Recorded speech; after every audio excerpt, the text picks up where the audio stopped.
Today we're going to read the Vegetable Alphabet book by Jerry Pallotta and Bob Thomson and Edgar Stewart.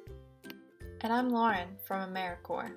For you all watching this, who has seen how a carrot grows? Does the orange part of the carrot grow above the ground or under the ground? Right! The orange part of carrots grow under the ground, like in the cover of the book. And then the green parts grow up top. So when you want to eat your carrot and it's all done growing, you can just pull it out of the ground.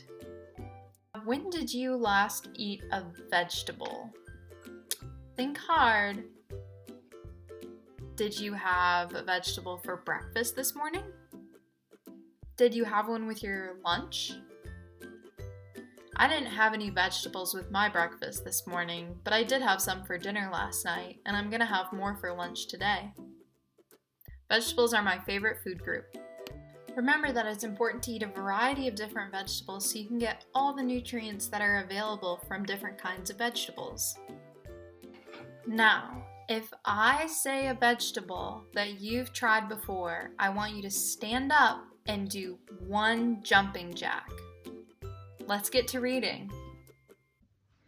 The Vegetable Alphabet Book by Jerry Pallotta, Bob Thomson, and illustrated by Edgar Stewart.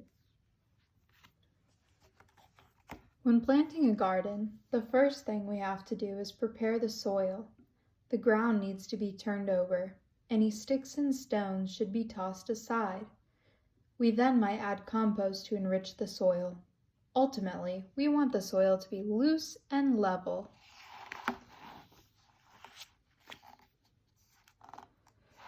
Oops! Here is a vegetable ready to harvest. A is for asparagus. We do not have to plant the asparagus because it's a perennial. It stays in the ground and sprouts new shoots every year. Now it's time to plant the seeds in our garden. The seeds should be spaced properly and planted according to the directions on the seed packet. Nature will work its magic and soon the seeds will grow into beautiful vegetables. How about you all at home? Have you planted anything in a garden? Were they vegetables? Fruits?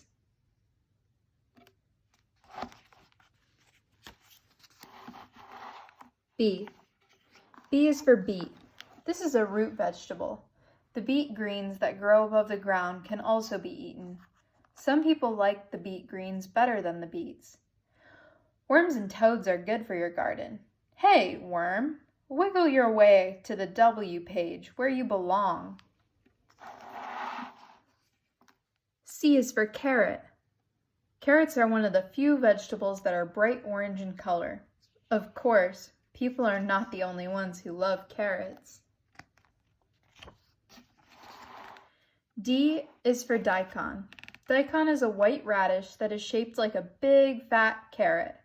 In this book, the letter D should be for difficult page. We had a hard time finding a vegetable that begins with the letter D. E is for eggplant. Years ago, eggplants were deep purple.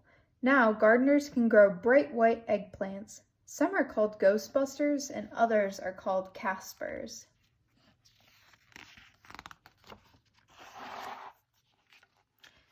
F is for fiddleheads. Fiddleheads are young ferns that are harvested before they uncurl. If you want fiddleheads in your garden, though, they would have to be transplanted from the wild. G is for green bean. Green beans have great nutritional value. That's why your parents make you eat them. A fun way to grow green beans is to let the vines climb up the legs of a teepee.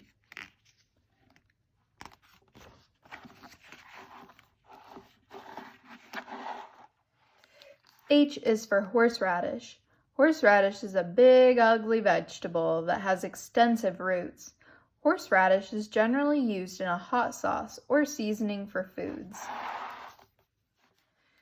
I is for Indian corn. This corn has hard, colorful kernels. Indian corn is primarily used for ornamental purposes, especially around Thanksgiving. People do not usually eat it.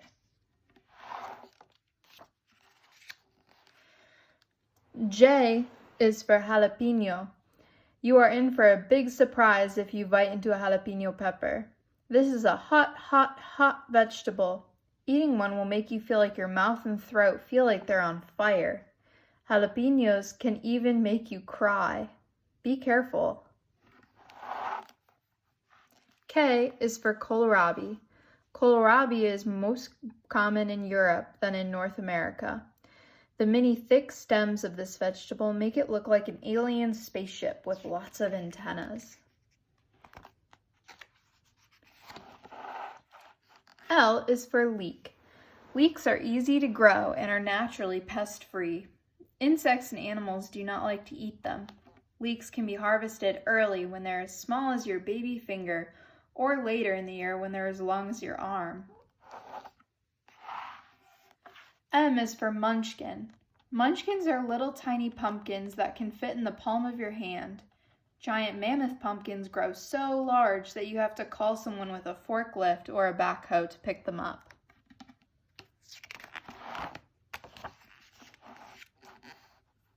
N is for Norland potato.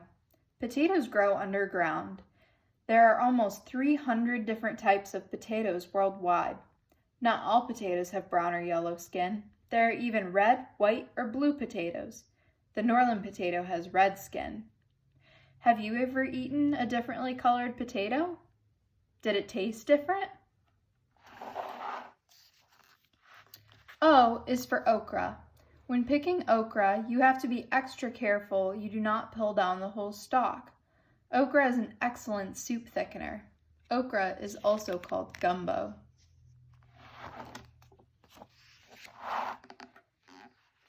P is for peanuts. Peanuts have an unusual way of growing. As the stems of the peanut plant grow upward, some shoots turn downwards and bury themselves. The peanuts actually grow underground. Did you know that? I for sure didn't. If we're going to have some peanuts in this book, we might as well have some popcorn. P is also for popcorn. Popcorn kernels are smaller than sweet corn that people eat. When popcorn kernels are dried, they still hold some moisture. If they're heated up, the moisture expands and pop, pop, pop goes the popcorn. Q is for Quicksilver. Most corn is yellow, but Quicksilver is the nickname of a silvery white sweet corn. It's fun to play hide-and-go-seek in the corn stalks. R is for radicchio. Radicchio is an Italian vegetable like lettuce, but it's not green. Fancy restaurants often use radicchio as a decoration because of its unique color. The people who eat radicchio enjoy its slightly bitter taste. S is for snow peas. Snow peas grow well in the cool spring weather. Sometimes you may even see the rows of peas covered in snow. This is how they got their name. Snow peas seem perfectly happy after a snowstorm. T is for turnip. Turnips are one of the fastest growing root crops. One kind of big turnip is also called rutabaga. Rutabaga is a funny name.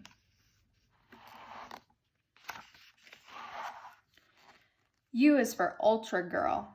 Ultra Girl is the name of a really beautiful tomato. Boys should not be mad though. There is also a little larger tomato that's called Ultra Boy.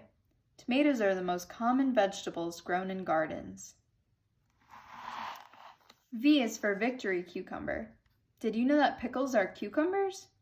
Remember, keep your hand out of the pickle jar. V is also for Victory Garden. Victory Garden is the name given to gardens that families grew to help feed people during World War II. While farm-grown vegetables were being shipped overseas to the troops, families were encouraged to grow their own victory gardens. W is for Walla Walla. There are at least 3 special sweet onions. There's the Walla Walla from the Pacific Northwest, the Vidalia from Georgia, and the Maui from Hawaii. But even a sweet onion can bring tears to your eyes. X. X is for Xeriscaping. Xeriscaping is the art of growing plants with hardly any water. This is a new word and a whole new type of outdoor landscaping and gardening that preserves our precious water.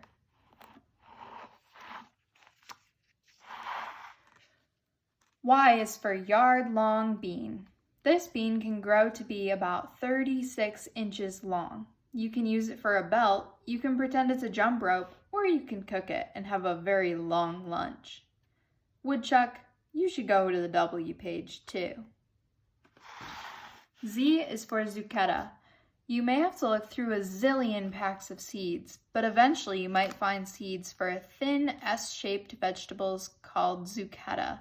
A zucchetta is a little squash.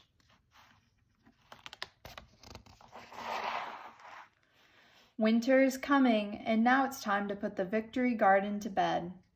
Good night, Victory Garden. The end. Which of the vegetables in the book have you had before? Do you know how many jumping jacks you did through the whole book? How many? Wow, that's a lot. Great job. Did you hear about any vegetables that you haven't had before but you want to try?